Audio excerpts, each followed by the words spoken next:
believe in yourself. I think that's a big one, and actually kick out the imposter syndrome. Dreadful. I still deal with that all the time, but I've become a lot better at ignoring it now, or hearing it and going, yeah, I've heard all this before, move on. But I think you can give yourself permission to be yourself. Just how enjoyable that is, whatever the environment you're in and whatever your role is. I don't think it means that you need to have a certain level of power or influence to be yourself. I would hope that whatever you're doing, you can find that authenticity.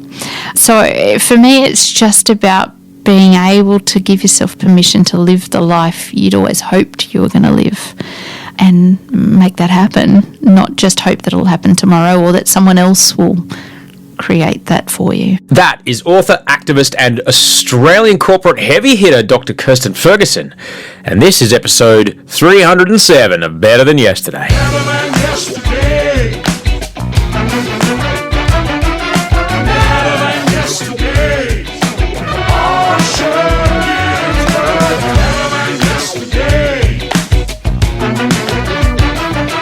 Better than yesterday. Hello and welcome to episode 307 of Better Than Yesterday. My guest today is Dr Kirstin Ferguson. You can find her on Twitter and Instagram, Kirstin Ferguson, KIRSTINFERGUSON.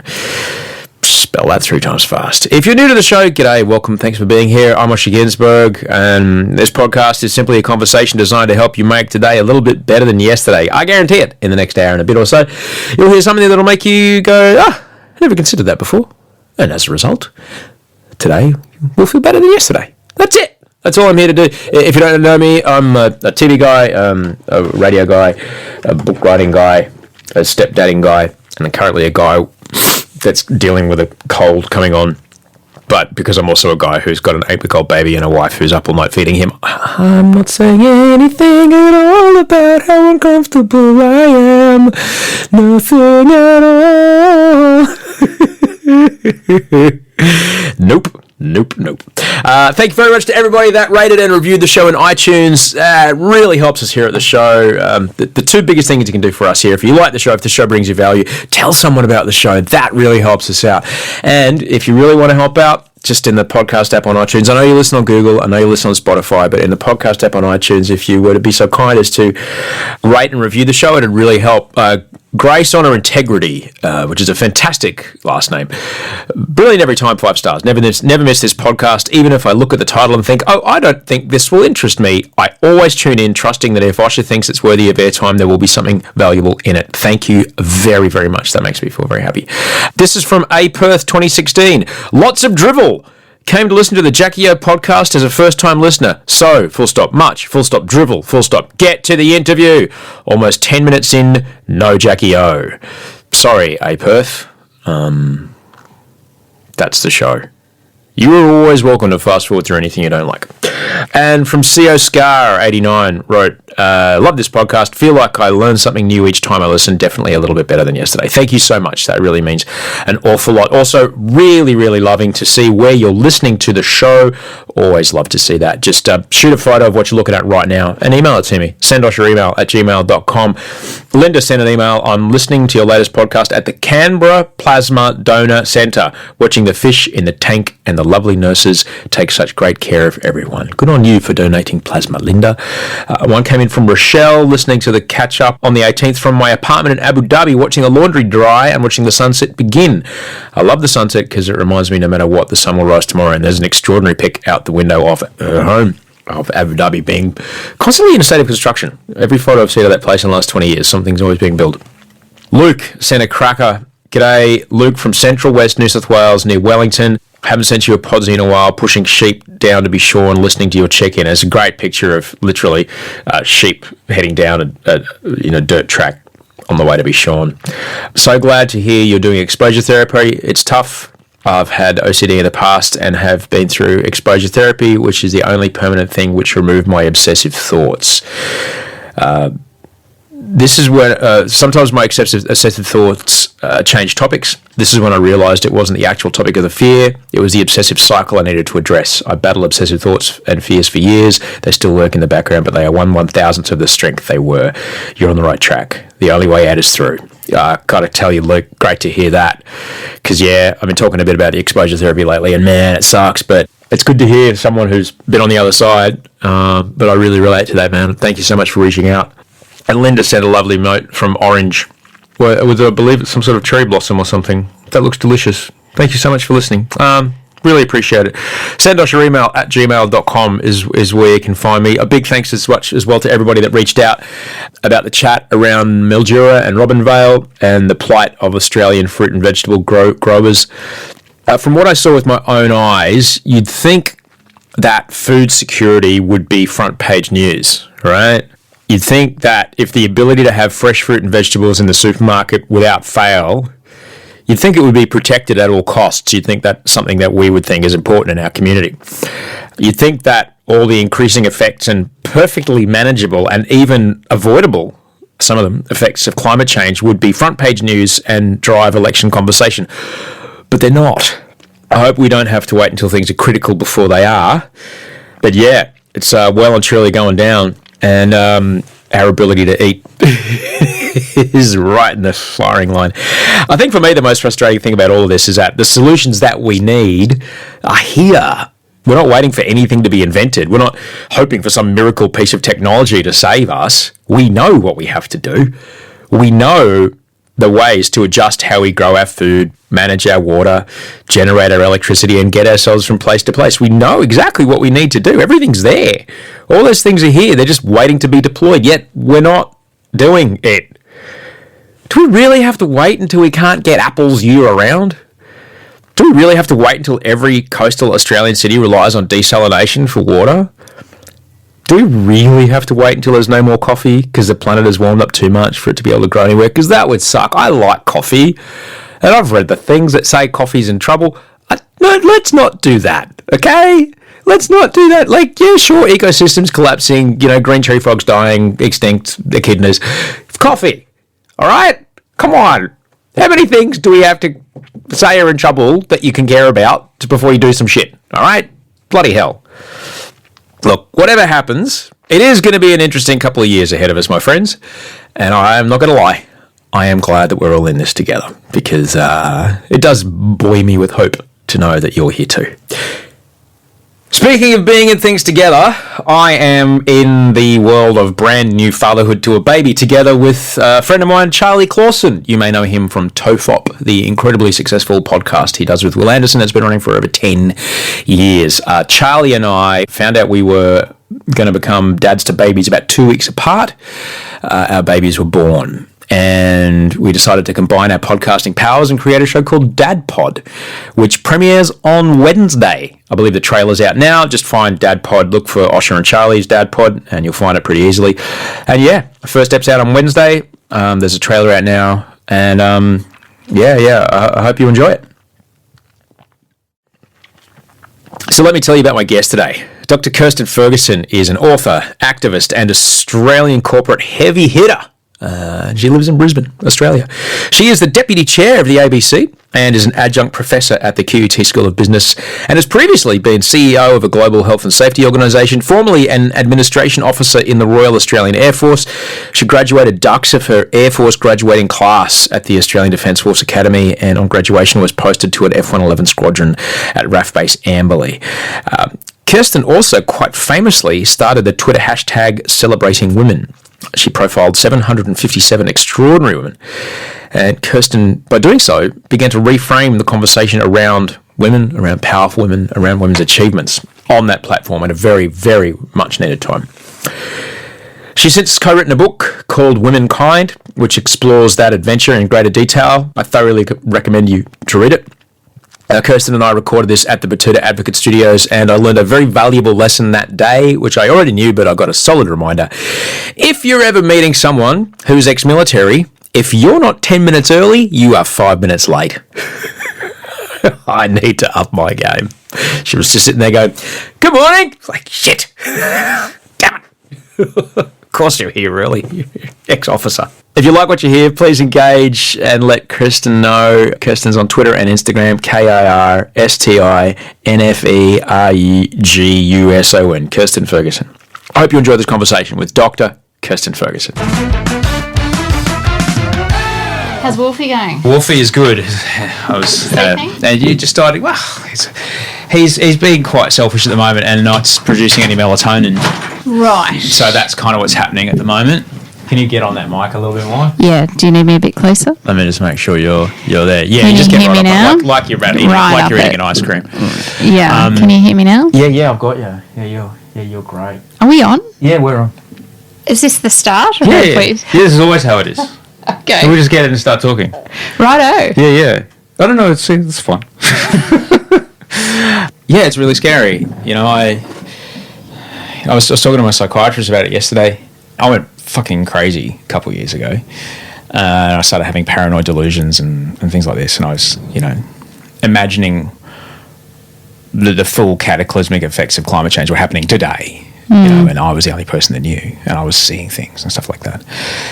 Those things are all still going to happen. There's no if, it's when. It's really tough to bear. To hold climate in your hands. change or feeling that? No, way those for things. you? Yeah. And that's been really tough these last couple of days. Like I've been doing a lot of exposure therapy with my therapist. I have a psychiatrist and a psychologist. And, just kind of understanding that the weather changes we're experiencing now are a result from emissions 20 years ago. And then emissions have been climbing since then. So even if we stopped CO2 today, the weather would still get worse for the next 20 years. So how do you bring yourself back then to focus on the here and now and what you can control? Well, this is the thing. How? What do you do? How do you talk to your kids about it?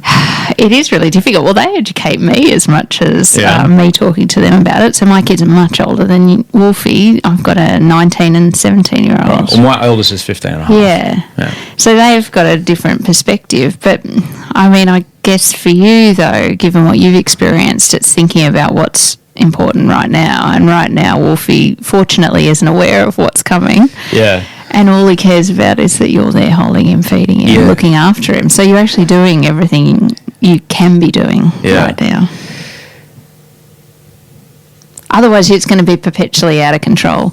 Yeah. And for people listening now, I could see Osher's view of scepticism as he looks at me. Well, it's more just bearing the feeling of intangibility. These are big questions.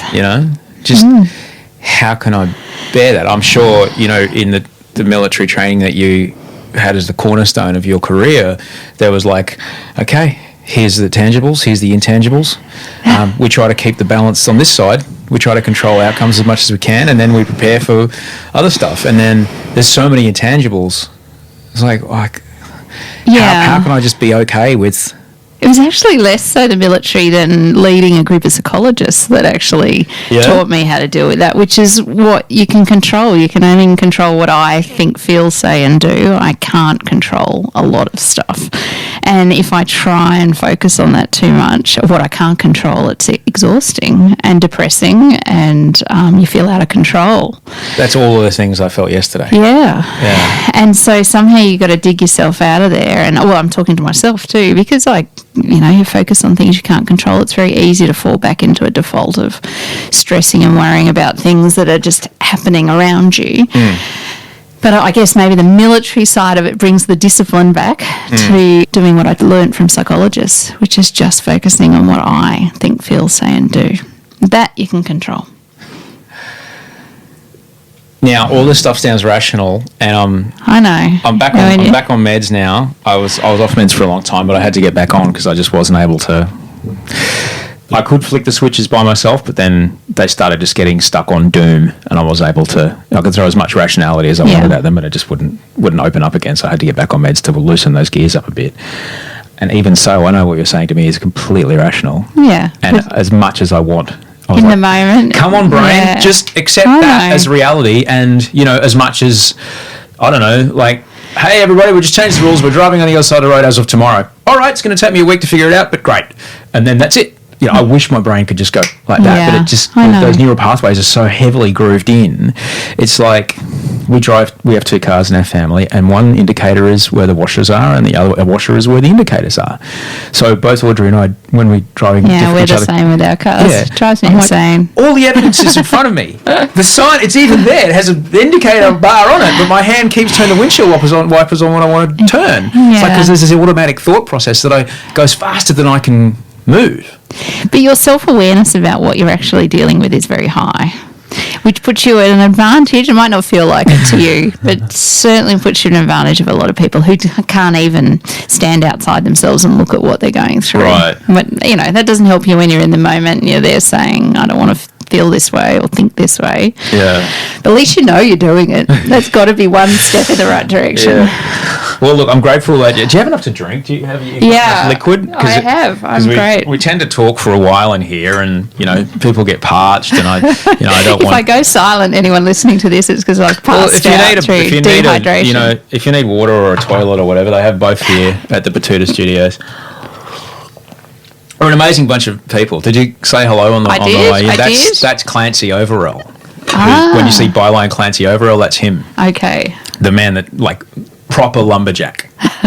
He's Brisbane boy. Gosh. Yeah. Okay. There you go. Yeah, they're Brisbane lads as far as I can gather. Which I'd love to get to because I know there's a fair amount of similar Brisbane stuff. But I did want to ask you this when we met the other day at the Twitter event, but I don't know if it would have worked that way. At Amberley Air Force Base, would you have ever gone anywhere near 1 mil at Yeronga, or was that only Army? That's Army. Yeah. So I know where it is. And, Yeah, right. Well, it's not there anymore. My mum worked there for 15 years. Yeah. There you go. What was she doing? She was a doctor. Oh, She was a fantastic. civilian doctor, yeah. Yeah. Yeah, she was the first wave of female doctors, civilian Yeah. doctors brought in. I know that military hospital. I didn't ever have to. Oh, actually, I did go there. I got my wisdom teeth out at the Yeronga Military Hospital. Right then. In 1996. Mum would have been there. Maybe she took my teeth out. No, she wouldn't have No. done that. She would have probably prescribed you something or... I just no. remember that was the first time I got given, whatever painkiller medication you get after a painful thing like that, and thinking, wow, what the hell's going on? So, and I wanted to talk to you about this because she started there in 1985. right. And I don't know how long they've been accepting women into the Army at that point, but it couldn't have been long. I don't know about doctors. They've had women in the Army in different ways. Right. But, it's obviously been one of those frontiers and different roles that women are allowed to go in. But I remember her coming home from work in the first week. Number one, I think 2 days in, I'm one of 4 boys, I'm 2 of 4. And she looked at all of us, she said, don't any of you ever join the Army, ever. Why did she say she'd been there? Well, she'd been there 2 days, and she goes, they own you. They own you. Your body's not yours. Don't ever do it. It might be different now, but in the 80s, that was... I don't think they were selling, organs or anything like that. No, but it was as far as, she was seeing people who should not have been going to PT, being sent to PT, Right. And just watching guys just destroy their knees and injuries for life. That they weren't allowed to, being overruled, basically. Something like that, stuff like that. But I remember at the time her just disbelief that there was no STD clinic. And she's like, you've got nothing but 18 to 27-year-old men and you haven't got a sexually transmitted disease clinic here. She started the first one there was. In the mid-80s. Wow. In the mid-80s, She's a trailblazer. She was, but it got me definitely thinking about how things like that were just beyond people's thinking. We don't want to think about these people as human sexual beings. They are grunts who carry stuff from A to B and shoot where they're told to. Well, there's some pretty long history of, millennia of treating soldiers like grunts that just go into battle. And what's that line from Chernobyl? Warm robots. Yeah, gosh. Bio-robots. Isn't that an amazing Bio-robots, series? yeah. Have you listened to the podcast? Yeah, that was really good too. That was extraordinary. And you realise how accurate it is. What I can't believe is people are going on holidays though and doing their Insta I wouldn't do photos that. I wouldn't do that. And I was, and also what I can't believe, and I was talking with Peter Drew in here the other day about this. What I also can't believe is in the 50s and 60s, I guess, we saw a lot of airline disaster movies, and they were terrifying. Yeah. It was people going on holidays and dying horrendously so, and being trapped in the mountains and eating each other and stuff like that. That's right. But because of all those accidents, now airlines are incredibly safe. And because of all the accidents, nuclear power is now safer than anything else. But shows like Chernobyl make people think, it's actually, and it's a real shame, it's a real shame how safe nuclear power is. You don't think people can separate 1980s Russian situation to what we would have in any Western? I suppose because of Japan as well. That was people. natural No one was disaster. harmed. No one was harmed from Fukushima. Nobody was. There was no radiation at all.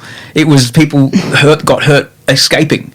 People got hurt running away. But whole cities have been evacuated from there, and they're still not living in their homes. Is that mainly because the infrastructure is destroyed, or is because there's a radiation danger? Oh, I thought that was because of the radiation danger. We should explore. I don't know. Well, I have no idea. You and I do not know enough about this, but I think people were harmed. Maybe they didn't die. They were certainly inconvenienced, given they're still not living in their homes. Well, there was a tsunami. Yeah. It was terrifying. A lot of people died. From that, absolutely. The people died from... I can't believe we're debating with nuclear power. But you're right. I mean, popular culture, you're in the middle of it, the thick of it. It influences attitudes and behaviours and views. It really does. And personally, I think it's a great shame of... modern science, that the communication around nuclear power is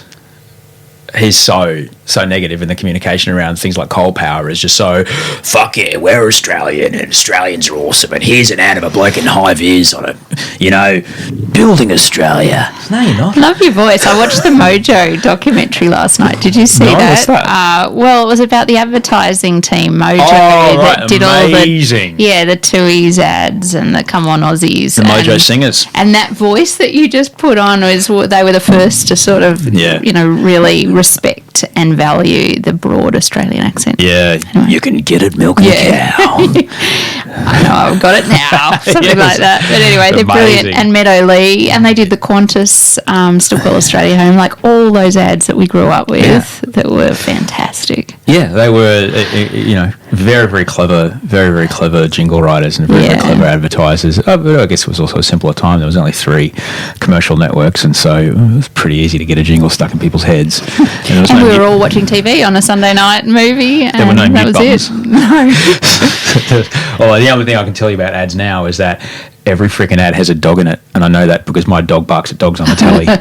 So every ad break is traumatic in our home. Anyway, we were talking about the military. We're talking about nuclear power and bio-robots. But I would like to, talk a bit about your experience as a woman in the Australian Armed Forces, because only because of my association with Mum and being on base and seeing the way that the COs talk to each other and talk to her, and it was just normal. And reading your book, I got a couple of flashbacks to I remember Mum talking about that kind of stuff, and some of the words that you used as well were a bit full on. But how did the idea? I mean, if my eldest now, she's nearly 16, so if she says I'm off to join the Air Force, I don't know how I'd feel about it. How did you as a teenager? You were 17. How did you as a teenager come to? Here we go. Yeah, so I came from a military family, so I do think there's something about being exposed to just the traditions and understanding the military that made that a little easier. Yeah. But I was at a private girls' school. They'd never had someone go off to the Defence Force Academy, and I remember them saying, we really don't think this is a good idea, and there's lots of other things I could have done. But I loved the idea of being paid to go to university, so I was 17, 18-year-old thinking, well, this sounds all right. And I knew that for all the challenges with the military, and I really didn't understand some of the gender differences there might have been at that point, but I knew you got really great leadership training, and I wanted to be an officer in the Air Force, so I went off to ADFA, and I was there all through the early 1990s, which is now been the period of time the government's investigated, and there's been Four Corners episodes and a lot of criticism of how women were treated at ADFA at that time. And I really totally understand why, because it was really pretty difficult. And sexism was just an ingrained part of the culture. It wasn't, just an unconscious bias you might hear about. But I knew no different. I just didn't recognise or see what was so obvious now looking back as just overt misogyny or sexism. And I fortunately did really well. So I don't know what that says about me, but I ended up doing incredibly well in that environment. There was less than 10% women of the 1,000 cadets, and I ended up duxing my Air Force graduating class. And I think what that taught me, though, for years, decades to come, was that the way for a woman to get ahead in that kind of male-dominated environment was to just fit in. So I just fit in and didn't see what was so obvious. And I think when anyone's in a culture where that culture is so strong, I'm not too hard on myself. I think we all were the same way. You didn't recognise that what was unacceptable behaviour was actually happening. But ADFA at that time, for all the camaraderie, and some of my closest friends are still the cadets that I went through with, there was this sort of insidious culture of silence, that you didn't report anything, and you were taught that from the first second you got off the bus and were yelled and screamed at by older cadets. And even as an older cadet, that was just part of the core. That's how you got ahead. The core of officer cadets is you didn't ever report anything, from mild infringements through to criminal offences. And I think that was just a toxic environment of silence that was perpetuated, and that they've now done really well to stamp out. So if I have to think about what some of the core problems were at that time, it was that you give 17 to 19-year-olds a huge amount of power and control and authority, and it was a bit like Lord of the Flies, really. And I look back at people who dared to speak up, and they invariably ended up having to leave. They'd be excommunicated and sort of pushed to one side. So it certainly taught me about resilience and fitting in and adapting your leadership style, but it also taught me a huge amount more about how not to lead and what not to do in a culture when you're leading. What I did find fascinating about that part of the book was none of those things were written down. None of those things of this is how you behave, this is how you treat a woman, this is how, if there's two people who are up for a role, you give it to the man. None of those things, this is the word you use when you're describing a female recruit versus a male recruit, cadet. There's none of those things were written down, yet this cultural learning was passed from person to person to person. These ideas were passed from person to person and person and lived within the rules and regulations of the thing as a subset, and is carried by this core of employees in a company. It would be this core of staff that just nebulously keep it alive. It's an organism. It is, isn't it? It's an organism. It truly is. Yeah. It truly is. And then it expels from it yes, any cells that don't actually fit in or attach themselves. Yeah. And so it's self-regulating in that regard. Yeah, and to address it is so personal, because this is what it is to be at this company, or to be a fireman or a cop or a doctor in a hospital or a teacher, or this is where we are. It's this unspoken thing that just moves on, and you osmose it from others when you first arrive, and you mimic and ape those around you so as to be accepted. For, as you said, if you speak out against it, it is the cardinal sin.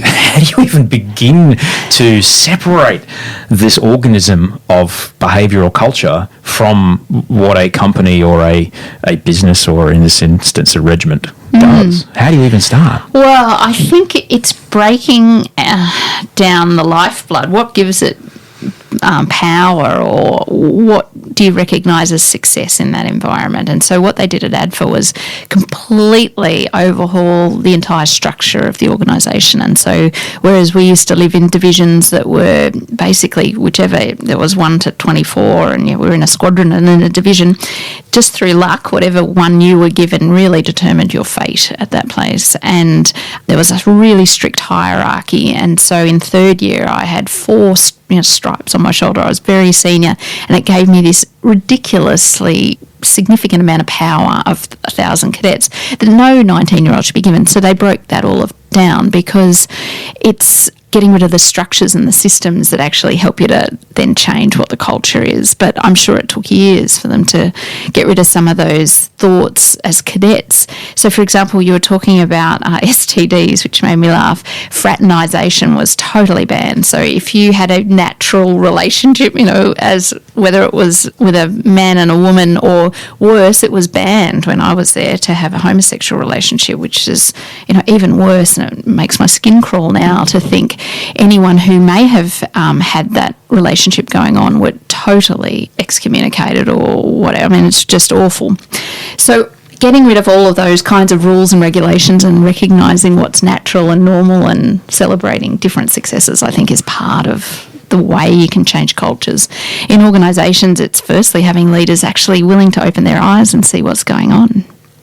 What if, and as someone who's sat on boards for years, and boards of all different capacities, charities and businesses and ASX companies, etc., what if the person or people who are responsible for the most percentage gains of whatever KPI that thing does are also those responsible for, you're like, what do you do? What do you do if it's the founder or the co-founder or the CEO? What do you do? Well, I have a pretty firm view on that, is that they've got to go. If you're serious about a culture, then they're mutually exclusive. You can't have people, and they're called the rainmakers in some organisations. They bring in all the money or they bring in all the customers, but often they are the worst behaved individuals in an organisation that breach all the values that you put on your wall. I mean, there's no point to have those values if there's very public examples of people who aren't living them.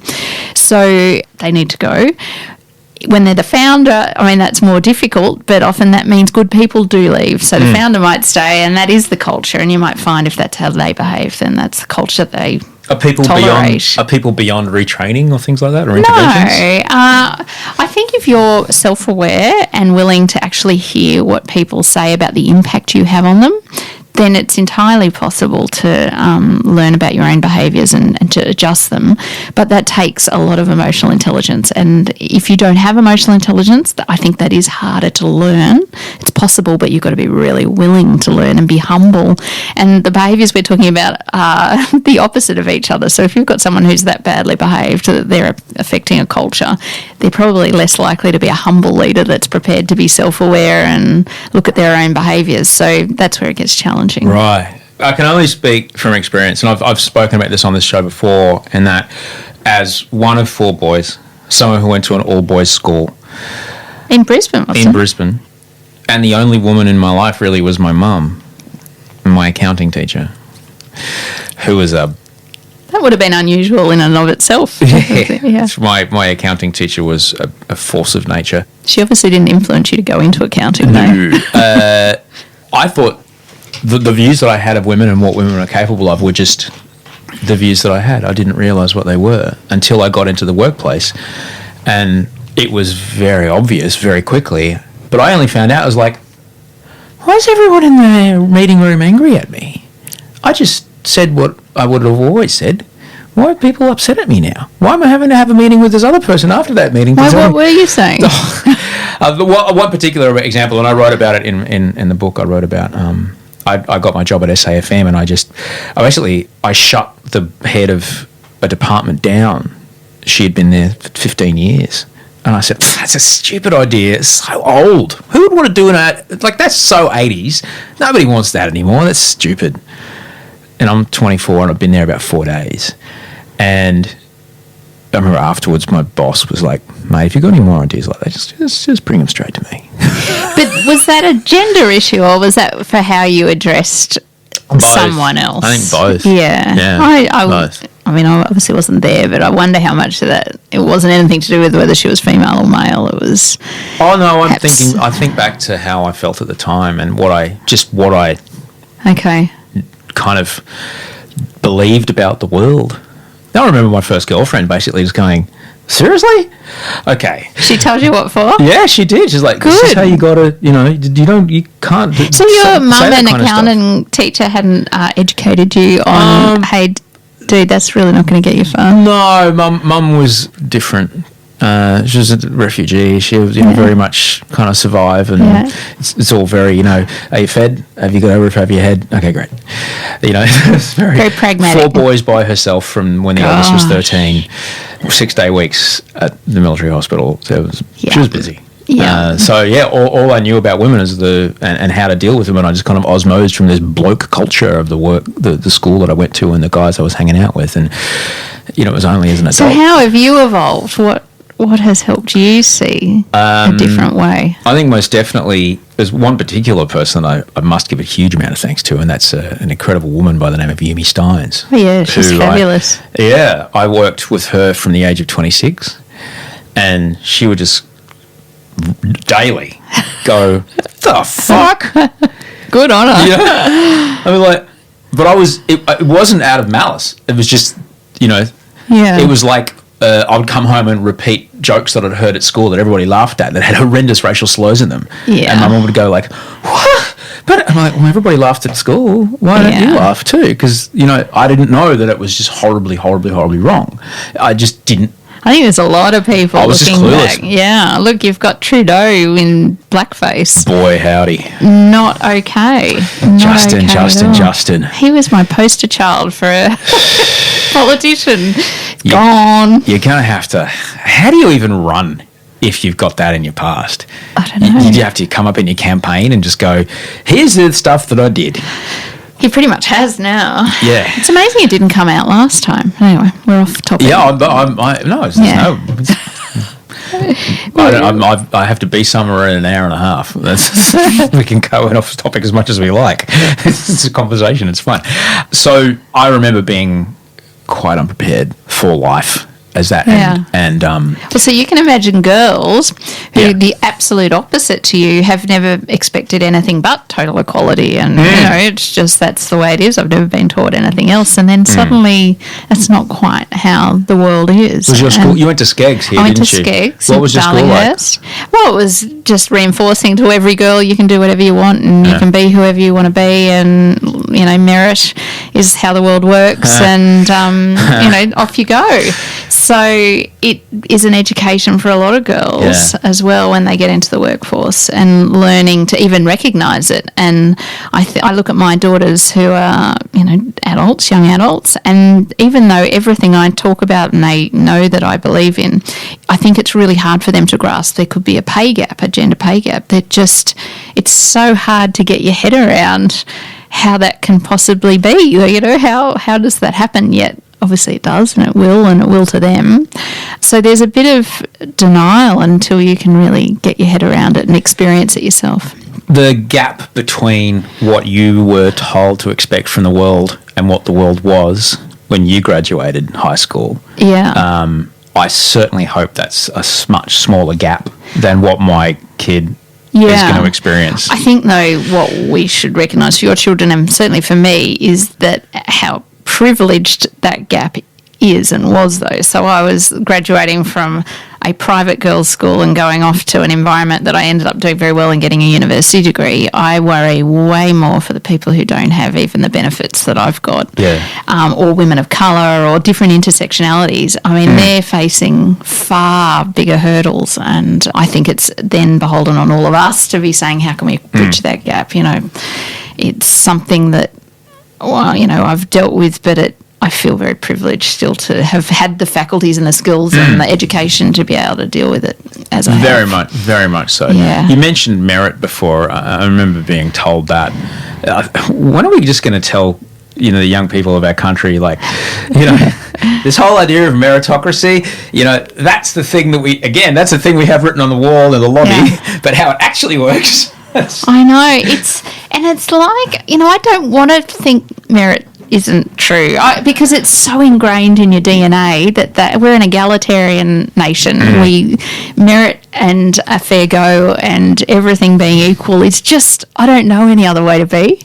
But it's just not how it is. And I think understanding that merit is in the eye of the beholder, and having, again, coming back to self-awareness, and I'm going to talk about that a lot because it's sort of crucial to everything.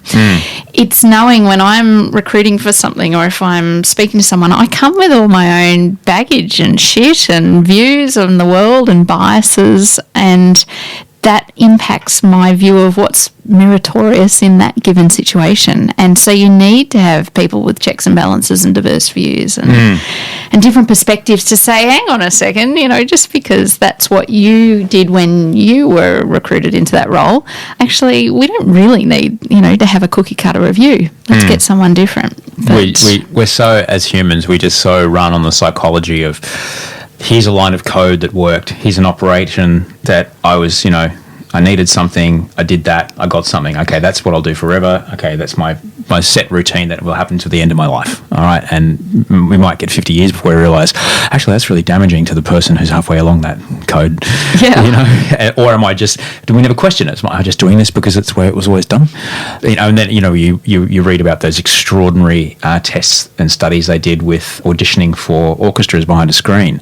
Yeah. And they made everyone take their shoes off so you couldn't tell by the gait if it was a male or a female. Or from the clicking of the heels. Precisely. I mean, they had to go that far. Precisely. It's incredible. And then suddenly seeing the female employment of the orchestra just skyrocket because the people who were auditioning didn't realise how their unconscious biases had been. I was talking to someone who's reasonably well known now, but when they first came to Australia, they've got a male name. They're a woman, but it's a male name. Well, it's both, obviously, because they're a woman. Yeah. But when they were submitting CVs before they were known, they got endless interviews because people just misunderstood and thought they were a male. So, I mean, it's a survey of one or an exercise of one, but now that she's much more well known, obviously it doesn't work, and she notices it. Like there's just a difference. But, crazy. Well, it's I think it's something that we just need to be aware of. Yeah, that's all. Just know it's there. Just absolutely know it's there. When it came time to leave the military, was there a reason that you didn't stay? Because you'd done incredibly well, and you could have been like still there. You could have been the career. Could have been. You could have been all the way in Canberra making calls. Pointing at maps and sending squadrons. I could have been. I think I'd always known I wasn't a career military person. Now, I'm married. I'm a walking cliche. So after leaving ADFA, I was 21. I was single and got posted to RAAF Base Amberley to an F-111 Squadron. On the second day, I'd obviously watched Top Gun far too many times. I met my now husband, who was flying F-111s. So, the rest is history on that front. And he was looking very handsome in his flying suit, although that wears off a little bit after 25 years, but he's still fabulous. Anyway, so I was there in the squadron, loving life, loving him, and I'd always wanted to do law. And I'd started law straight after ADFA and kept going, and then found an opportunity to go and work with a law firm. And I'd intended to go and practice. So I thought, that's my calling. I'm going to go and be a law firm partner. And in the end, that's not what I did, but I did become a solicitor. I'm very focused. So I put my mind to something and off I go. Can we talk for a second about pilots? Yeah. About particularly Air Force pilots? Yeah. What is it?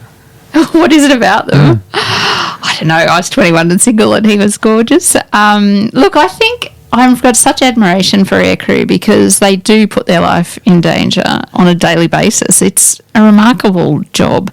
When I was in the Air Force, I was asked whether I wanted to retrain to become an aircrew and fly, and I didn't, because firstly I would have failed the course. I think unless you absolutely passionately love it and are born to do it and you've got great hand-eye coordination, which I do not, then it's not for you. And these guys are all just a passionate aircrew. And so it was wonderful working with them because they're really skilled at what they do.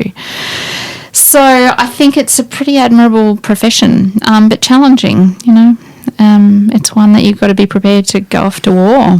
Yeah, I've met a few for the IDF, Israeli Defence Force. Yeah. My ex and I used to spend a fair bit of time over there. She was Israeli, and I met there was one particular guy I was quite close to, and you think about, like, here's a guy who has to make split-second decisions at 1,500 kilometres per hour, push a button that will probably kill a couple of hundred people because someone in an office 1,000 kilometres away has told him to do it.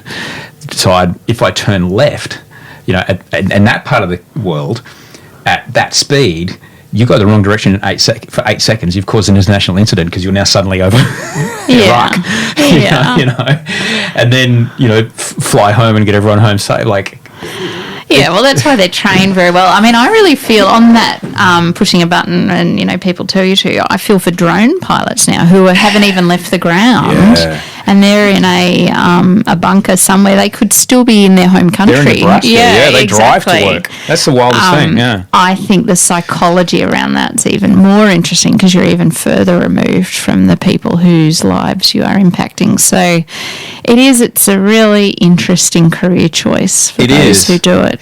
But they are passionate. They really do feel passionate about what they do. And I guess while we're in this area, it's difficult for a lot of people, I think, to reckon that part of the reason that we have the life we have is because people do those jobs on our behalf. Exactly. And it's tough to understand that. Yeah. That we are here because somewhere there was some violence. Yeah, and it's out of sight, out of mind. I mean, it's so hard many to understand it. People I know have been over in the Middle East on exercise over the last sort of decade, and it's tough for their families who are left back at home. And we never talk about what it is they're doing over there, but it's tough, and I've got such respect for them. So Yeah. I don't think I could. Well, I know I couldn't do it. No. Is it hard to get out of the Air Force?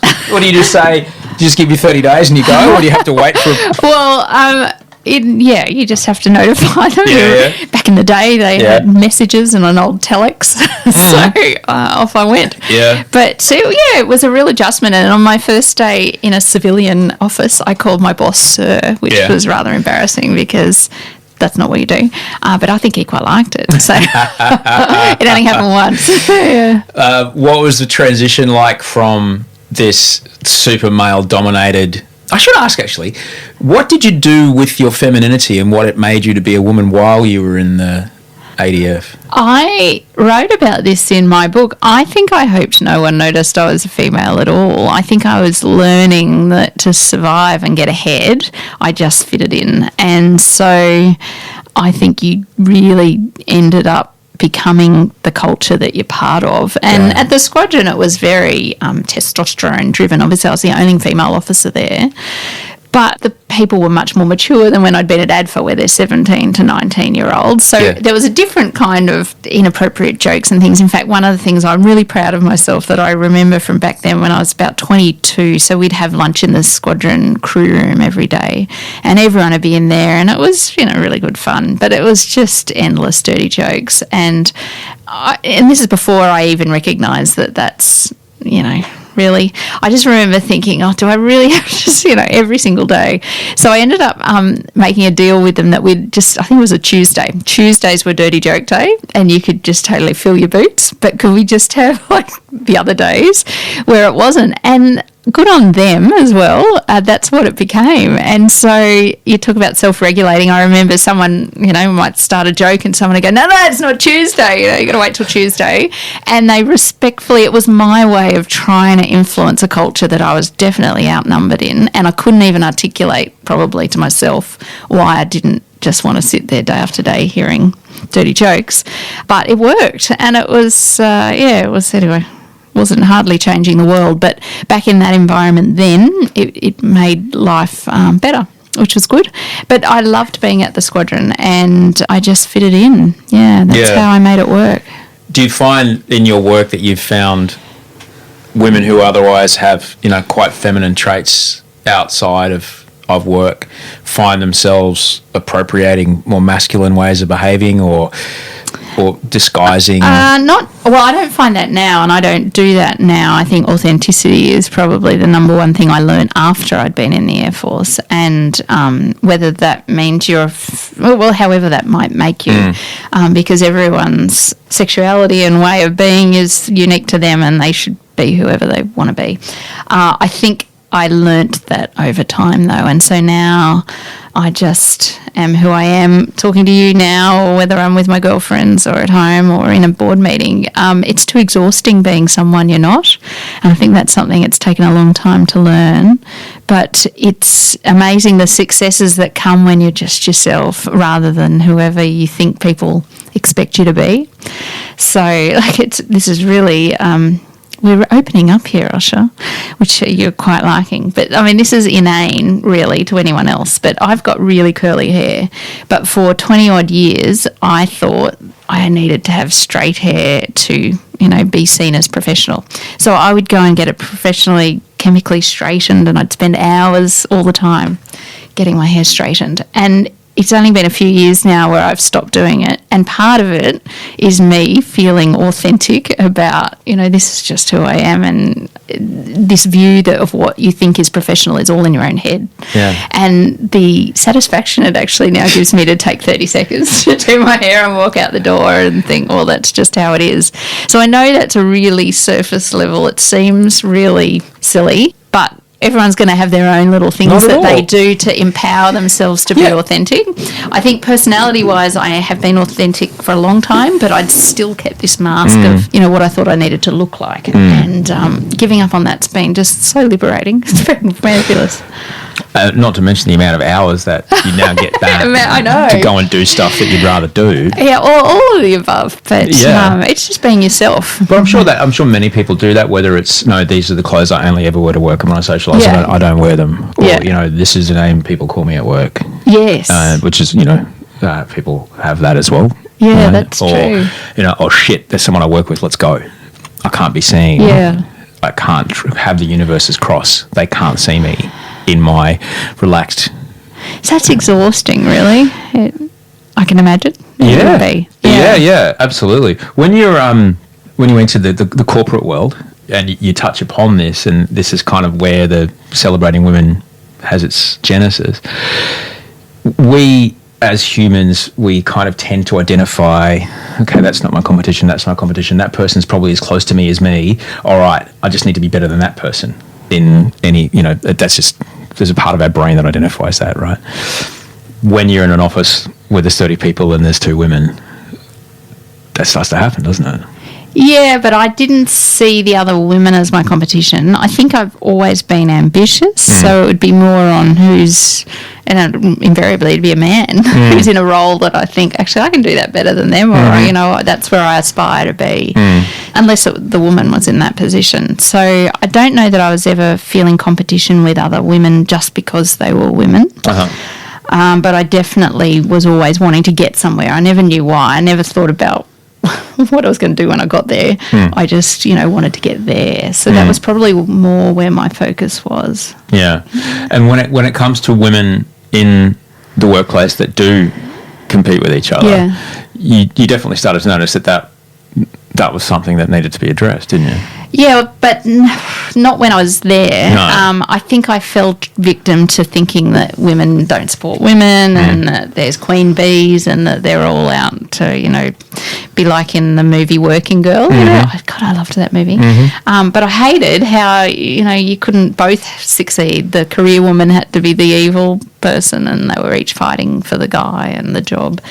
So I didn't recognise that, in fact, the whole system is set up so that those issues happen. When you do only have 2 women in the organisation and people are being recruited because it's not merit, as we were saying, and in fact, we probably do need a woman, so then you've set those 2 women up to compete. I think that's the system that's broken, not the women themselves. And even now I talk, obviously, to heaps of groups of women, and I talk about women supporting women and celebrating women, and I'll say, but I had a boss, a female boss, and she was just the worst. And yes, we've all had those occasions, but we seem to remember the one woman boss, firstly because they're so rare, but secondly we somehow expect a lot more of women, and then we're not perfect. So yes, you're going to have a shitty female boss, that's invariably going to happen. But I'll always challenge the woman saying that, have you ever had a shitty male boss? Oh yeah, I've had 5 of them. Like, well, why are you only remembering the one woman, and why is it we're expecting so much more of them? So I think we have that scarcity effect comes into focusing our mind where it's an unfair focus. And if I think of all the women in my life, colleagues, friends, whatever, 99% of the women are supportive. There might be the one that's not. It's not accurate in my experience to say that women don't support women.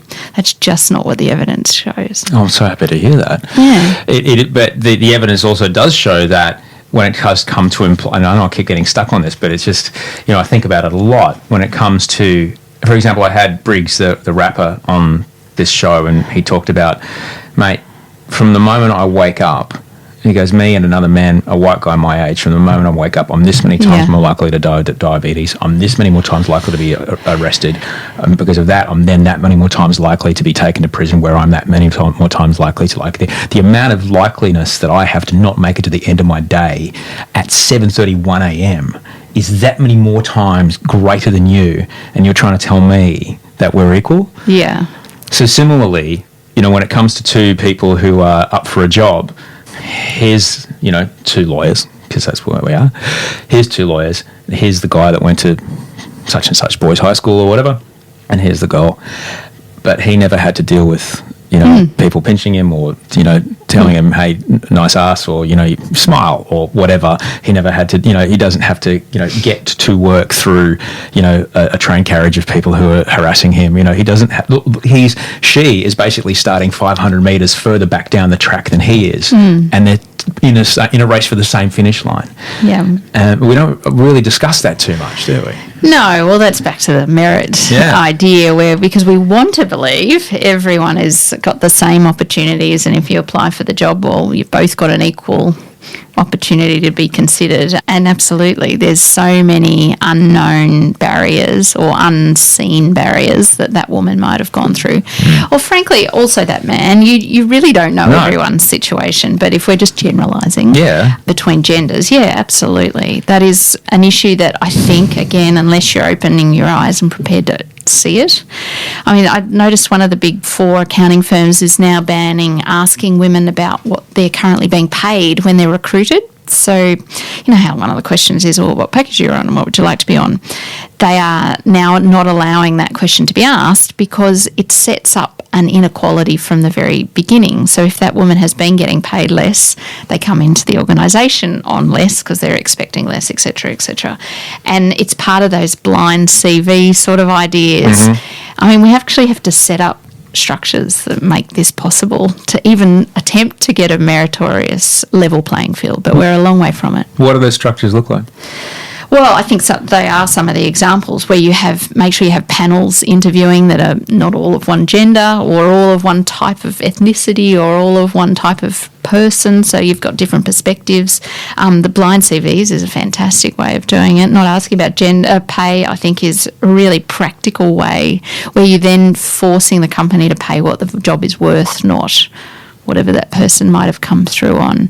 But more so it's leaders themselves understanding what their unconscious biases are and seeing they might have always thought of a role as needing these prerequisites, but when you drill down, actually those prerequisites, generally there's only 5% of women have ever gone down that path, and so they can't, they're already behind.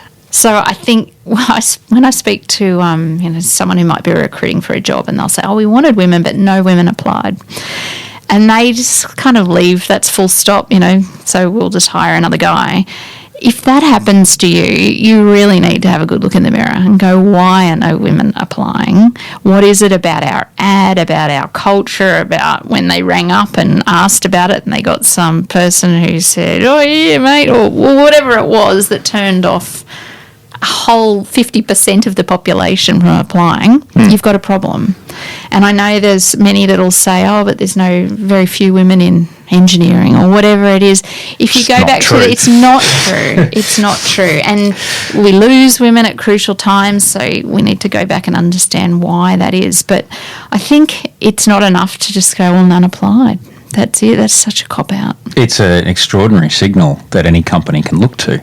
Because if you're cutting yourself off from 50% of the talent pool, let's just look at numbers. What does that do for your bottom line? Yeah, exactly. If you're cutting yourself off from 50% of the people that could have ideas, could have ways to contribute to make, and perspectives that could make your product or whatever, your widget better, your competition has that. Yeah, exactly. They're already ahead of you. Yeah, and it might be that all those fantastic women are with your competition because they've sized you up and gone, no way am I going to work there. We live in a country where maternity leave is taken pretty seriously. There are countries that do it better. There are countries that don't do it at all. We live in a country where paternity leave is taken seriously. Are you on paternity? Can you take paternity leave? This is kind of I'm not getting paid by the government, but this is everybody I work with is very aware that this is baby time. So I'm doing a few things here and there. Okay. But, you know, at 4 o'clock this morning, I was doing baby stuff. And I wouldn't want it any other way. I've had 1 week since he was born. I've had one night where I had to sleep in the other room because there was something happening the next day that I was like, I actually need more than 5 hours and in a row. I didn't have sleep properly, but I think that's so important. And even, you know, now he, as soon as I hold him, he settles because I'm familiar. Yeah. You know, if You're his dad. well, true, but if you're a dad who, like, you know, I Forget Wolf Mother. You're what? Wolf Father. New band name. Audrey's Wolf Mother. Yeah. I'm so going to call her that from now on. Wolf Mother, That's man. the best. She's got a whole album of great theme songs. I mourn the men of the generation, and I wonder, you know, if this has got the predicament that we're in now, is because these are guys who are making these decisions about our world and our energy policies and our environment. You know, the nurturing, caring part. They were cut off from it. They weren't allowed to be there at the birth. It just wasn't. They were expected to be working and get a phone call, you know, and then be at work the next day, and they just weren't there. They didn't watch the women that they loved in their lives go through this thing. And I swear to you, and I thought about this a lot. And Audrey was like, "Okay, I get it." Like after 3 days, I was just like, I can't believe this is her second child. I wasn't there for the first. She had Georgia. She raised her by herself. I can't imagine any man to witness the woman that they love do what I saw Audrey do. Give birth with no epidural, just like bring something the size of a watermelon into the world through a hole the size of a grape. Yeah. And create like divine creation, you know, like there's an ancient book written by people that they claim, you know, there's one creator. No, there's one creator. She lives in my house. Her name is Audrey, and she made a human. And like, how could you see that and then still think that you have the dominant place in the relationship? How could you possibly witness that power and think that you are more powerful? Like, and I say this all the time, it's like, good deadlift, Trent, nice mate, but you can't do that, and you'll never do that. Never in your life will you ever do anything like that. Preach. But I swear, like, is that the issue? Is that the problem? That we have this generation of men who just didn't witness that and just can't appreciate that. Like, you know, I just can't. I'm just gobsmacked. You know, when I see blokes trouble and strife or whatever, it's like, are you fucking kidding me? Were you down the business end watching what was happening? Did you see what this created a human being, man? It's pretty awe-inspiring. Yeah. It's creation itself. Yeah, and that power exists within every woman on this planet. No wonder men fucking fear it. No wonder they want to shut it down. Of course, it all makes sense. It all clicks. It's like, well, of course, that's more powerful than anything a man can do. Of course he wants to dominate it. Sorry, but like that all, like, within the course of about 8 hours, like, everything's just like, that's it. Yeah. I am just a dude that lifts things up and puts them down in a gym. That's it. That's as good as I got. And for me, you know, I think you're underselling your role there. You did help, you know, have this 23 chromosomes was all I contributed. Every cell. Having popped that thing out twice, the last one 17 and a half years ago, the memory is still fresh. So it doesn't go away. But yeah, look, it is, it's awe-inspiring, and I'm glad you're getting some time. Because I think where we need to go is normalising paternity leave. So I think that is a structural change that we've got the policies. So everyone mainly has policies around this, but culture, if your organisation isn't one where men actually take paternity leave, or it's kind of sniggered at, then women are left taking maternity leave, having the break in their career. We need many more men. I mean, the second we can get to 50% equal sort of off on paternity or maternity leave, that's where you really start shifting attitudes and doing it loudly. So if you're the boss of an organisation and your wife has a baby, go on paternity leave loudly. Tell everyone about it and tell them what you're doing. Send photos of the kids on Yammer or socials or whatever. Yeah. This will make change happen.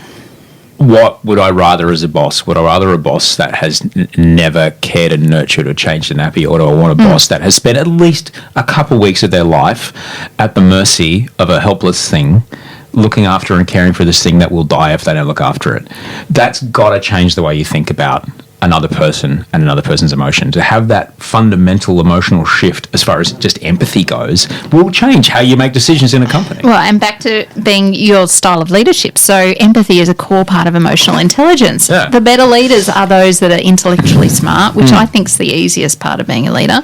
Much harder is being emotionally intelligent and actually having that self-awareness, self-regulation, being able to control your impulses and have empathy for others and really understand the impact you're having on those around you.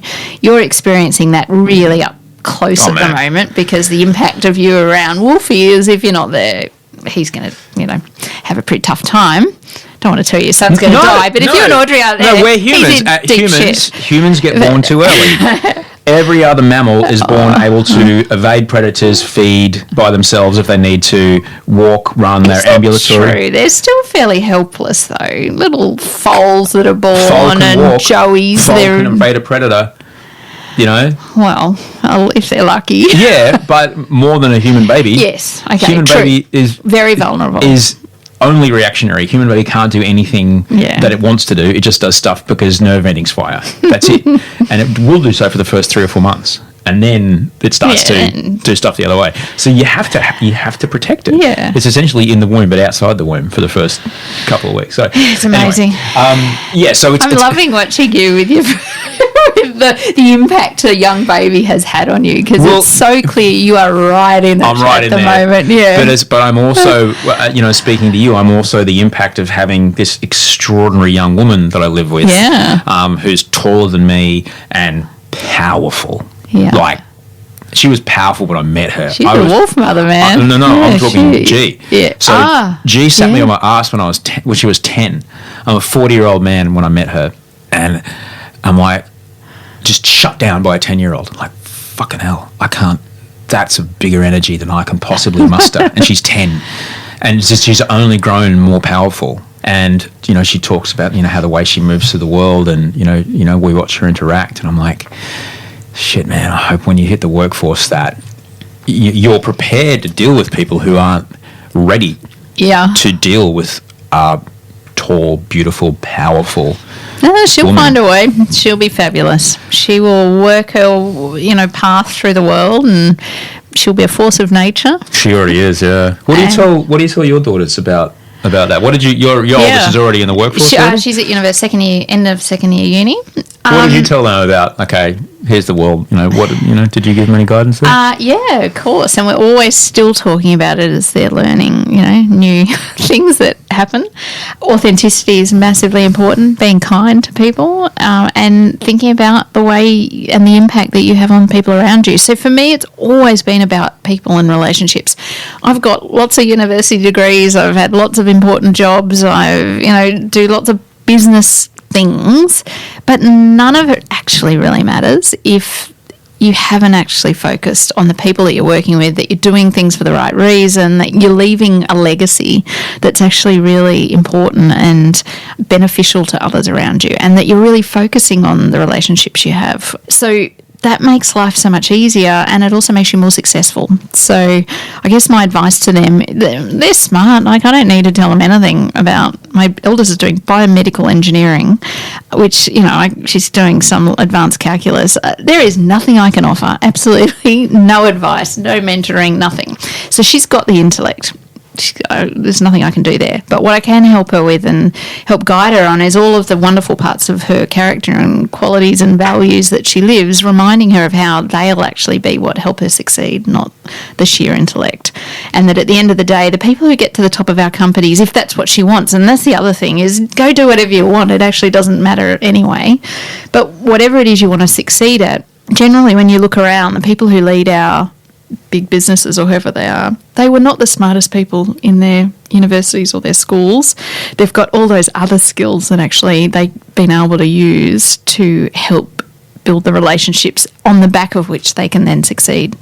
So that's always been my focus. And I think if my two daughters can go through the world and people remark that they're really good people and they happen to be really smart and great at whatever they're doing, then that's fabulous. So that's my advice to them. I couldn't agree more. I tell G that all the time. You look around any set that I'm on, any crew that I work on, it's just generally, the particular production company I work with right now, I don't think it's a written rule. But it just seems to be just like a no dickheads policy. That's the second time today I've talked about no dickheads policy. Yeah, yeah. Yes, It's that's like- what we want. And I remember we often, there's a lot of hurry up and wait in our industry. Yeah. You've got to rain, sun, whatever, you've got to wait for it. And when you're having a chat the other day, I was like, who would you rather? Would you rather someone who's like the absolute top gun, but a bit of a dick? Or would Yeah. you rather someone who's like, you're going to have to show them how to do 40% of it, but it's just a great hang every time. Yeah. Every time. And I mean, you'll do things for people when you like them, you respect them, and they're not a dick. And I think in business is absolutely no different. You want to be able to work with people who are different to you, so you need to be able to respect that. The no dickheads policy can't mean just people like me. You need to be able to have different dickheads around, different non-dickheads around you. But I think we all know the people who are not team players, who are just looking out for themselves and who are there for the short term, not, because they believe in what they're doing, all that sort of stuff. We all know what that looks like. Don't be one of them. And is it like poker though? If you look around the room and you can't spot them, it's you. Yeah, I'm not sure. Well, that's it. Self-awareness. We're all the dickhead at some times. Yeah. Like, all of us have our moments where actually, and you know it in your gut when you say something and go, God, I wish I hadn't have said that. That is you having your dickhead moment. Yeah. But the best thing to do is actually fess up and go, that really was not what I wanted to say. That doesn't reflect what I believe or whatever. Own it, be humble, and move on. I was just talking to my one of my bosses. We're recording this like right around Jewish New Year, and I always admired that built into their calendar is a week of tracking down the people that you've wronged, saying sorry to them, making amends, paying back debts. Oh, that's a good idea. And is that wipe it clean then? Yeah. It's basically like it's Did you got, keep a list during the year? Yeah. And there's the Days of Atonement where and as someone who's in a program of sobriety that counts days and takes steps, and one of the steps happens to involve making amends. And How many days are you at now? Sorry, I shouldn't have put you on that. He's that's looking fine. at his app. That's fine. Stand by. I'll tell you the exact number. 3,490. Congratulations. Yeah. That must feel good. Sometimes, look, like anything, and back to the very start of our conversation, I know how to do the overwhelming thing a day at a time for this, Yeah. and an hour at a time for this. Yeah. I know how to do that. But for some reason, the climate change thing, I just can't. My brain already knows how to do the day at a time stuff, but I can't seem to get that thing. It's just like, hey, we'll just see what happens today. That It's seems hard. to be, I mean, you've got your own professional advisors. I don't want Plenty to. of them too, yeah. But it seems like we all have the thing that that we become anxious about, that it's very hard to rationalise. Just stuck on it, And yeah. that's clearly yours that you'll ruminate on. And Yeah, well, it's Yeah. good. The meds are helping a lot. The Yeah. meds are loosening the bolts a bit, and the feeling when I get the physical feeling when I get the triggers now is different. So something's shifting. I can feel Yeah. it's less of a terror and more of a just like a horrible grief, and hopefully that's a good thing because I know grief passes, and I think that's an okay thing to grieve for. yeah. Fuck, what have we done? This is an awful thing that we have done, and there's little kids that have nothing to do with it that are going to pay the price for this thing that we've done. Even your whole demeanour changes because we've gone back to that topic. Yeah. So we've been really chatting about Yeah. all sorts of other Vibes. things, the Yeah. vibes. Yeah. So, yeah, it's interesting watching you go back into that space very quickly and easily. Oh man, my obsessive compulsive Yeah. disorder is a beast. So I wasn't going to label it because I didn't want to, No, but no, it is clearly, yeah, it's obsessive compulsive disorder. Yeah. Yes. Yeah, but I know what it is. But that's how yours manifests. Yeah. In that, and it's hard to let go of. It is. For obvious reasons. Yeah. I'm like, Yeah. it sucks, but it's not hand washing, and I don't have to No. turn doorknobs or click light Yeah, switches. but- Like that stuff completely traps you physically. Like you can't actually move around. Though there are days that I haven't gone outside because it's been warm, but I'm much better now. Yeah, but I mean that's tangible trapping. You're talking your brain gets trapped. Yeah, it's awful. So it's the same concept. Yeah. Audrey will catch it too. I can't hide a damn thing from her. Yeah, good. She's like, "Where did you go?" Yeah. Oh, fuck! It just must be written all over my face, like you just saw it. Yeah. She says, I think that's what makes me good at my job is that it's written all over my face. The stuff that I say is one thing, but everything else is written all over my face. So it makes me good at doing telly. Yeah. I just can't hide it. I'd be No. shit at Survivor because I can't lie. Have they asked you? Would you go on They Survivor? haven't asked me, but if they did, You I should would. do it. I would just do CrossFit 5 times a day. Yeah. I would call up some of your mates from the SAS. You'd be fantastic. I'd find some sort We of, should say, paratrooper guy to teach me how to lie. You and I bonded over Survivor, Mate. and we were talking about whether Janine was going to win, and we didn't think she would, Nah. and she didn't. I didn't pick Pia though. I did not pick Pia. I'm glad she did. I know too much about how the sausage is made. I know.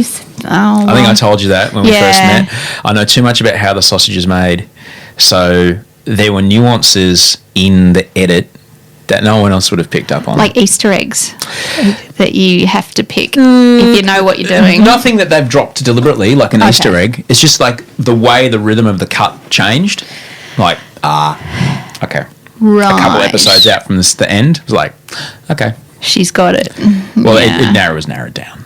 It was narrowed down. She did do very well in her pitch at the end. Man, I mean, and she you mentioned, convinced me. and let's tie this back to what you just said. There's Baden. He's made it Yeah. all the way to the end. Yeah. He's gone through his whole life never having to persuade anybody of anything. His merit and his genius and his brilliance has got him to every room and got a yes every time. He's never had to emotionally persuade anybody. And when it counted, he didn't have it. So he had the intellect. He didn't have the social game, as they Did call not. it. He didn't though. But isn't that everything, you know? Oh, well, it is. But she's also an actress. So she combined not only a good social game, but she also delivered it brilliantly Didn't as she well. well? Yeah. But she wasn't making it up. No, she You know? deserved it. I think even was the next thrilled. day, Luke tweeted out a Instagrammed, I think, a picture of when they were doing one of the challenges. There's little Pia Miranda, 51 kilos of her or whatever, with Luke, 90 Yeah. kilos of Luke, standing on her to get over her. Like, she got under him and let him stand on her. What I don't understand is why the guy who was the third to go, Harry. why on earth Baden chose Pia, Pia not over Harry. Harry. Yeah. That was a ridiculous error. Yeah. A rookie mistake. It's they're shooting the next season now, and I think it's just such an exceptionally clever television show because it really is. It's a metaphor for all of our lives. Yeah. It's a metaphor for the challenges that we have to deal with, and the people we have to deal with, and who we have to be to get what we want. See, I love thinking about how you'd go on it, and I think I'd be crap. I'd be a crap on Terrible. Survivor. I can't lie to people.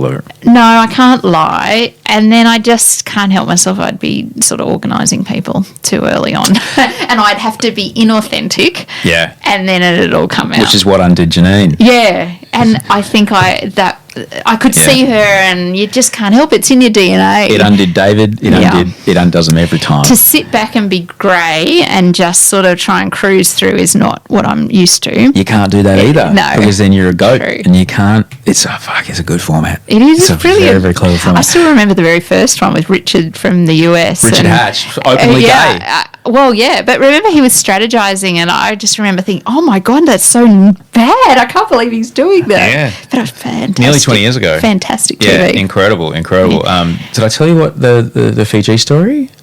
No. Okay, so my wife and I, Audrey's Fijian, and there's a particular island that we go to Yeah, on so occasion. we go to the same one, We do? which I won't say out loud if you'd rather people don't know, but I know from your Insta. We go there a bit, and one of the dive crew there took two people who knew they were being cast on the US Survivor, which, as you know, is shot Yeah, on across, two islands down. I've seen that. Hired some guys from the village Yeah. on the Yeah. island straight across from there, and they said, "All right, show us how to build a shelter, show us what fish we can eat, show us how They to did hunt prep. them." They were there 6 months out. They spent 2 weeks. And did it help them on the show? I don't know. I think they're shooting that season now because they know so far in advance that they're gonna. Because they shoot back to back Wow. over there. So yeah, if I was going to do Survivor, I would do shit like that. I would go up to Savu Savu and be like, right, I go into the village and go, okay, fellas, ladies, what do I need to do? How do I prepare cassava so How do it I won't kill me? survive out here? Yeah. You know, because you can eat cassava and it'll kill you, or you can But eat cassava then- and be fine. But everything we've talked about, yes, you'll be great. You'll make a shelter. You'll do all that stuff, and it'll get you through for a while. Yeah. But if your true personality comes, not yours, but if you happen to be someone who's just not great Yeah. and not a person people want to be around, you're going to go anyway. Yeah. So Anyway, yeah, we love TG and It's love amazing. that spot. So we met at a Twitter event. I got there because I wrote a tweet about The Bachelor. not that exciting.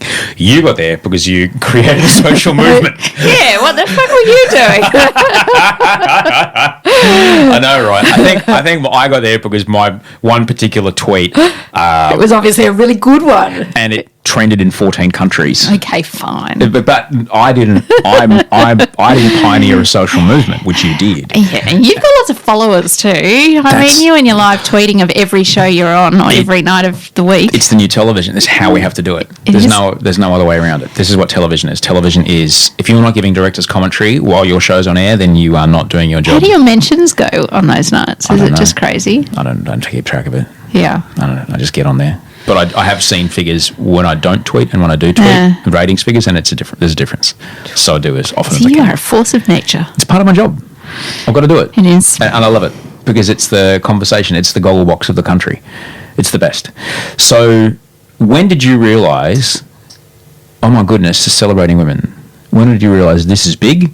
And then, wow, people are noticing. It's like, oh shit, now it's got its own thing. Now this cultural meme that I've put out into this world is now off. Like a Easter show balloon off into the sky, and there's nothing. Shit, it's now beyond what have me. I done?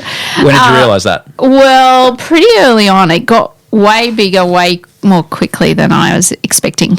And had I known it was going to do what it was going to do, I probably wouldn't have done it, which is a great lesson for not thinking too much about anything, just doing it if you believe in something. Because it all began with just a single tweet about my mum, and I didn't tell anyone she was my mum, and sort of got her to answer 4 questions and put some photos up. And the reason I did it was because I was sick of seeing just the constant denigration of women, and I'd seen a particular thread of tweets aimed at a female ABC broadcaster, and I just had the shits, and I just remember thinking, enough. So I sent this tweet and then thought I'd see if I could try and do it for 2 women every single day of 2017. Had no idea what I was doing, no idea where I was going to get them, thought this would all fizzle out and I'd look like a bit of a douche, and just hope no one noticed. That was pretty well how I went into it. That was my strategy. And I asked a couple of friends to start with, can I ask you these 4 questions and can you send me some photos? And I put a tweet out saying, does anyone want to do it? And it was just like wildfire, which this is pre-Me Too, pre-Time's Up, pre-all of that.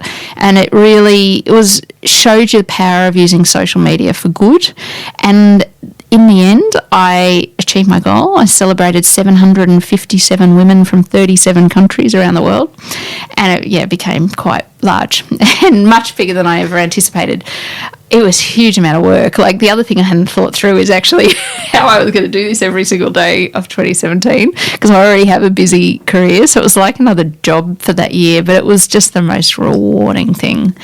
All my anxiety was induced because I'd have a 3-month queue at some points, and there'd be these women sort of saying, oh, when am I going to be celebrated? I'm like, oh, God, I'm getting there.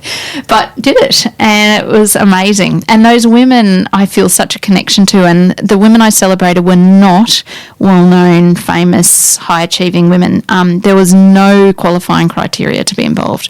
You just had to identify as a woman, and I certainly celebrated transgender women as well. You didn't have to have any educational background, socio-economic background, anything. I just loved the diversity of the women. So I celebrated retirees. There was a house painter, a pet whisperer from California, no surprise there. People from the Faroe Isles, a woman from the Faroe Islands, which I had to look up in my ignorance, which is up in the Nordic nations, and Montserrat, which is in the Caribbean, and just everywhere. And all doing different things. And it was all about showing that women are role models. Every woman is a role model. And what I learnt through this whole campaign was, this old saying that if you should be so successful, you should lower the ladder and help other people come up behind you. Well, I think that's a bullshit analogy. I don't know whoever came up with it, but a ladder, first of all, it's only designed for one person at a time, and you hold on for dear life so you can't fall off, so no one can get past anyway. So what Celebrating Women taught me is you can throw down a fishing net and bring up many, many women together, and we can all hold the sides of it. So it was just amazing. But if you told me before that I was going to do this massive campaign, become known for celebrating women, write a book called Womankind, talk about women, I would have just thought you were crazy, because as I told you earlier, I spent most of my career kind of hoping no one noticed I was female at all. But what a mistake that was. So, yeah, that's how it all came about. There was something so powerful in your book that I think is a message that is really, I would love for you to share. And what do you have to say? I mean, you said yourself, if you'd known, you'd never would have started. What do you have to say about giving yourself permission to do something? You don't have to ask or wait or hope that someone will suggest it to you to do anything. So say yes to yourself, let alone when other people offer you opportunities. But I think believing that you can actually make a difference. I mean, Greta Thunberg is a wonderful example of one young girl who missed school and has started a worldwide movement. Mine's not even, we're not even in the same stratosphere. But it is an example, just like mine was, of one person just deciding they were going to do something and not feeling fear about that, not thinking too much about, how will this affect me, or how there was no ulterior motive for what I did. I think that's really important, having that authenticity about why it is you want to do whatever it is you want to do, giving yourself permission to actually just do it, and then throw yourself into it head first. And there were plenty of times during that year you get anxious and think, what the hell have I done? And I know there was one of the mainstream media did an article and the headline was, this woman takes on trolls. And I just, I remember being at home thinking, oh my God, what has been unleashed, because obviously that's a red rag to a bull. But interestingly, the campaign didn't attract a single troll, like nothing. And even Twitter, I've spoken on a panel or on an event with Jack Dorsey, who was at the event you and I met at as well, about why that was, because normally every campaign like this is just Listen, I don't know if you magnet. realise, but the jet skis of Queensland have a lot to say about loud women on Twitter. It's always a jet ski or a ute or a flag or a picture of Ned Kelly. It's like, come on, man. I know. Well, so I was really scared once it started to get big that I would be trolled, that the women I was celebrating who weren't public women, that they were going to get trolled, just that it was going to be really unpleasant. And it never happened. And so I've been asked why I thought that was, and I asked Jack Dorsey too. He thinks it's because it was such a positive campaign. It's quite rare to just focus on the positive. So I think that was one of the reasons. But I think more so is that the women I celebrated were sisters, neighbours, colleagues, the lady working in the checkout. These were women who we spend our lives with. And I don't know what kind of person can then start to... I know there are people out there that would, but they didn't. And I think had they, the community that was so supportive of this campaign probably would have come in anyway. But it was really quite remarkable. What are some things that you can give yourself permission to do? Believe in yourself. I think that's a big one, and actually kick out the imposter syndrome. Dreadful. I still deal with that all the time, but I've become a lot better at ignoring it now, or hearing it and going, yeah, I've heard all this before, move on. And that just comes with age and resilience and sort of feeling able to have a go. But I think you can give yourself permission to be yourself. We were talking about authenticity before. Just how enjoyable that is, whatever the environment you're in and whatever your role is. I don't think it means that you need to have a certain level of power or influence to be yourself. I would hope that whatever you're doing, you can find that authenticity.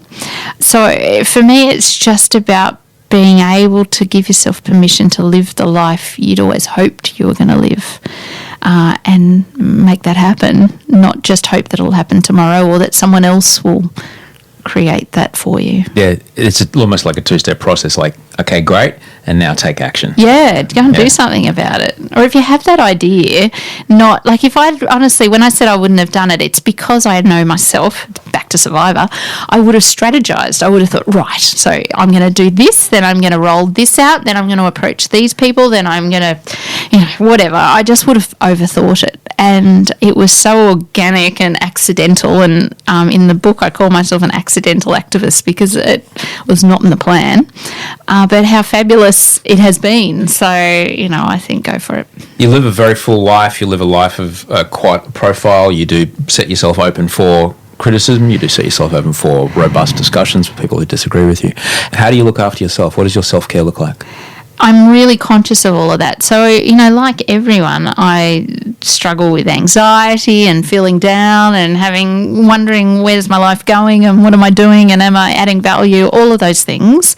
I'm good at recognising when I'm in that space, and so I'm quite good at recognising what the triggers might be for when I'll start feeling that way as well, and having friends and family and people who can basically take you out of your head. So when you start thinking in circles and, can't let go of ideas, I know when that's happening.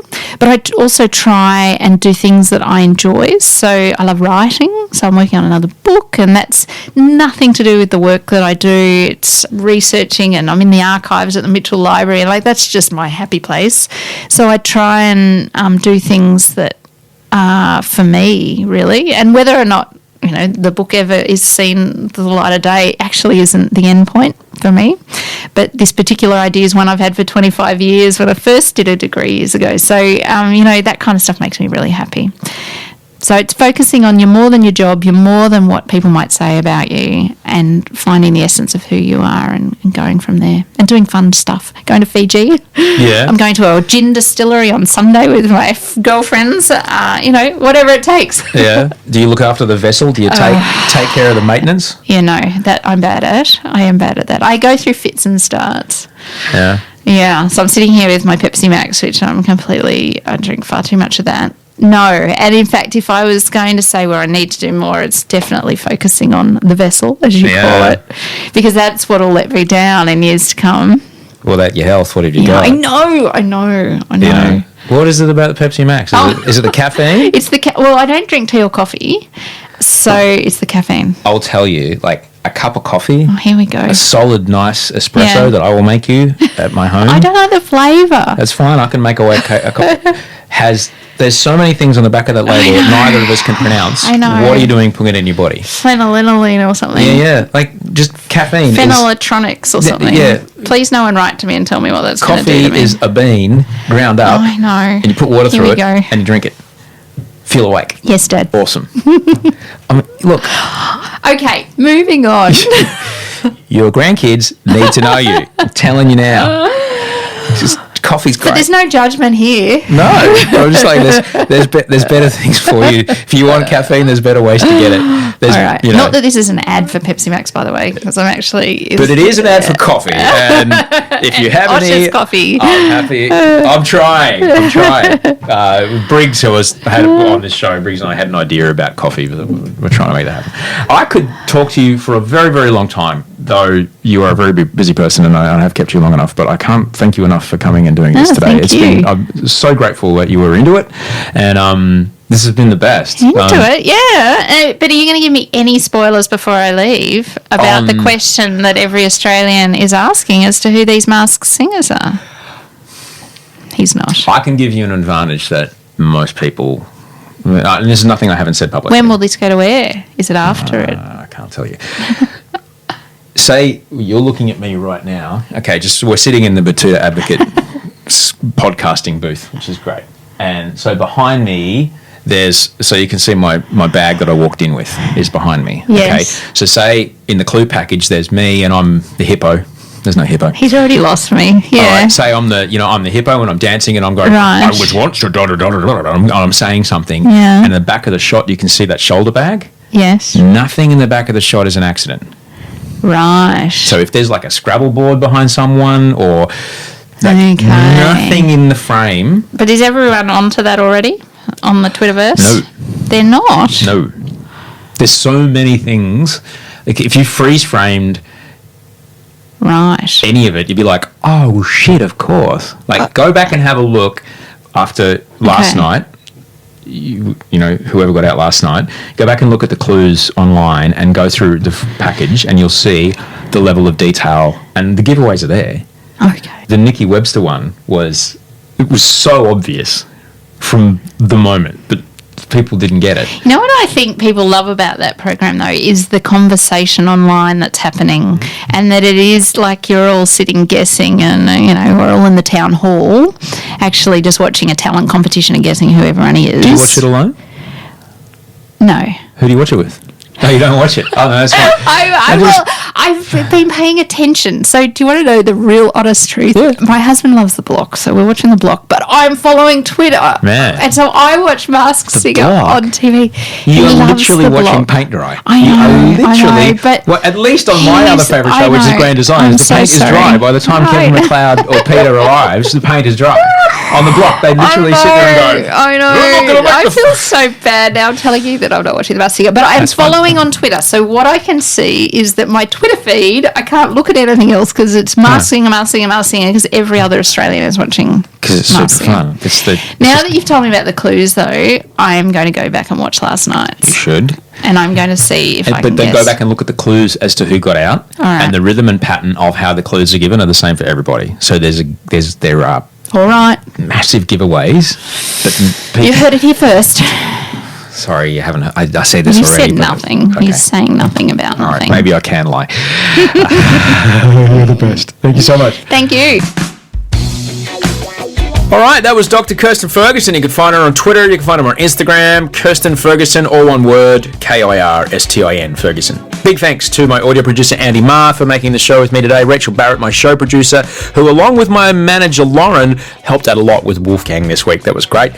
Mike Mills, also known as Toe Hider, who made the music today.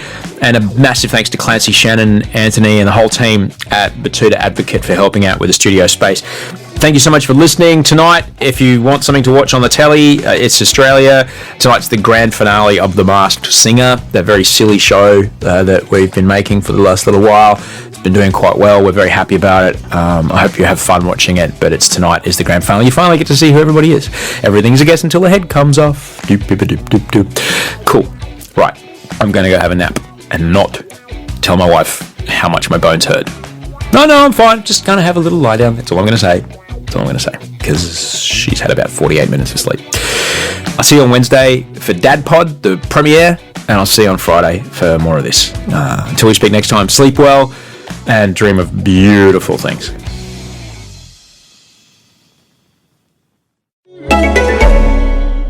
Sarah got into business to worry about crafting the perfect wine, not to worry about how customers will find her online.